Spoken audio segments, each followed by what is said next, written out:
Hello అండి అందరికీ మళ్ళీ ఇంకొక రెసిపీతో మీ ముందుకైతే వచ్చేసాను. ఇది చాలామందికి తెలిసి ఉండొచ్చు ఈ రెసిపీ. అయితే నాలాగా కొత్తగా నేర్చుకునే వాళ్ళకైతే ఈజీగా సింపుల్గా ఎలా చేసుకోవాలనేది ఈ వీడియోలో నేను ఎక్స్ప్లెయిన్ చేస్తున్నాను. ఈ చేప జన అంటారు కదా, చాలామంది చేప గుడ్లని కూడా అంటారు. దీన్ని సింపుల్గా ఈజీగా ఎలా ఫ్రై చేసుకోవచ్చు అనేది ఈ వీడియోలో అయితే చూసేయండి. ముందుగా ఈ చేప గుడ్లలో కొంచెం ఉప్పు కొంచెం పసుపు వేసేసుకొని క్లీన్ చేసుకోవాలన్నమాట. చాలా జాగ్రత్తగా క్లీన్ చేసుకోవాలి. చేప గుడ్లు అనేవి బయటికి వెళ్ళకుండా చాలా జాగ్రత్తగా క్లీన్ చేసుకొని పెట్టుకోవాలి. మీకు కుదిరితే 2 టైమ్స్ కూడా వాష్ చేసుకోవచ్చు. ఇక్కడైతే మాకు ఆల్రెడీ వాష్ చేసే ఇచ్చారు కాబట్టి మేము ఇంకొకసారి అయితే క్లీన్ చేస్తున్నాము.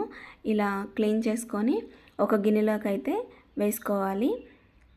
ఇది క్లీన్ చేసుకునేటప్పుడు కూడా ఖచ్చితంగా పసుపు ఉప్పు అయితే వేసుకొని క్లీన్ చేసుకోండి.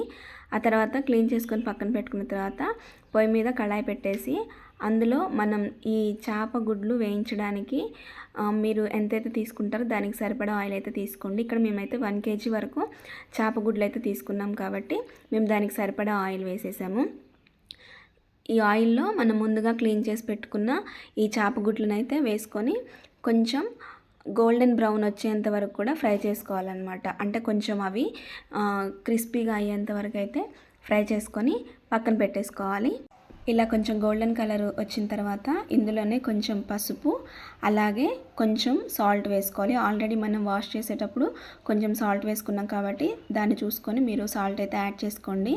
ఆ తర్వాత ఇది కొంచెం ఎగ్ పొరట్లాగా అయ్యేలాగా విడివిడిగా ఫ్రై చేసుకోవాలి. ఆ తర్వాత ఇందులోనే కొంచెం ఒక 1/2 స్పూన్ వరకు ధనియాల పొడి అలాగే ఒక ఫుల్ స్పూన్ కారం అయితే యాడ్ చేసుకోండి. మీ స్పైస్ లెవెల్స్కి తగ్గట్టుగా కారం అయితే యాడ్ చేసుకోండి. కారం యాడ్ చేసుకొని కొంచెం ఫ్రై చేసి స్టవ్ ఆఫ్ చేయడమేనండి. అంతే, ఎంతో టేస్టీగా ఉండే చేపగుడ్ల ఫ్రై అయితే రెడీ అయిపోయిందండి. చాలా సింపుల్గా ఉంటుంది. ట్రై చేసి కామెంట్ సెక్షన్లో కామెంట్ చేయండి.